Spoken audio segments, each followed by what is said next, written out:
Welcome to Hard English Stories, the podcast where you hear stories about people making hard choices that change their lives forever. Let's go.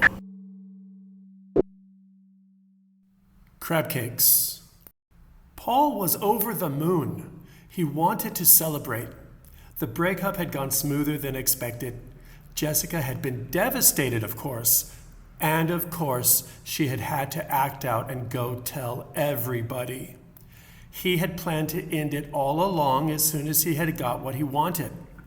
Jessica had given him everything: a rent-free place to live, the use of her car, access to her bank account. She had given him Christmas and birthday gifts and other things money couldn't legally buy. He wanted to celebrate, so stopped at his favorite Chinese restaurant. Jessica had introduced him to it their first week together. They had always ordered the delicious crab cakes as an appetizer. Of course, Jessica had picked up the bill. Paul paid in cash. He had stashed away a pretty penny from Jessica in a secret account. The money should last me long enough to find my next girlfriend, he thought to himself. You should treat people better, the cashier told him. Paul stared blankly at her. Then he turned around and left. You couldn't please everyone. It was a beautiful day, and he wasn't going to let haters spoil it. What did they know anyway? If you are enjoying the show, please take a moment to like and follow us on YouTube and Spotify. And if you could, please leave us a review. Thank you so much. Study hard English. The beach was deserted of people, which was fine with Paul. He didn't want company, not at least until he finished the crab cakes. Walking along the shore, he admired the sun shining on the water. He smiled at the little sand crabs scuttling sideways from hole to hole. He thought of the times he and Jessica had walked hand in hand here. He thought of the fun they had had in the sand. Jessica had been too controlling. She had wanted a commitment. She had wanted to get her claws into me, just like the little sand crabs had their claws into whatever it is they eat, Paul mused to himself. Paul decided on a place to stop and spread his blanket. He sat and happily munched on the crab cakes and noisily slurped boba milk tea.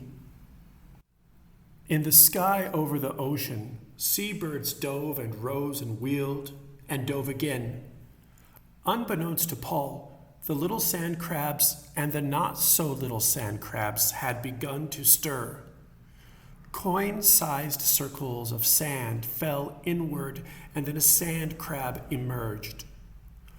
Little sand crab claws waved as if for attention, or as if to gather forces. Little sand crab claws seemed to point at Paul. Then the little sand crabs disappeared into their holes again. It's not my fault she took the breakup so hard. She could have acted like an adult. She didn't have to hurt herself, Paul thought to himself. Paul glanced down and was astonished to see the sideways leading tracks from hole to hole. Little buggers are busy today, Paul murmured. He took off his shirt and sat Indian style now. He helped himself to another crab cake, the last one he would ever eat. The seabirds had flown off without him noticing. In the sand behind Paul, a circle of sand, the size of a small car, began to fall noiselessly inward. Moments later, a sand crab larger than a horse emerged. Paul sat obliviously, lost in thought. The crab raised its claws as if outraged by Paul's nonchalant crab cake feast. Paul heard something behind him. Had Jessica followed him? Would he have to share the crab cakes with her? What are you doing here? He whined as he turned. The remains of his body were found the next day. There wasn't much left of Paul after the crabs and the seabirds. You have to be careful who you meet, a policeman said, looking at the mess. Yes, you could get crabs, his partner replied. Full episodes available on YouTube. Link in bio.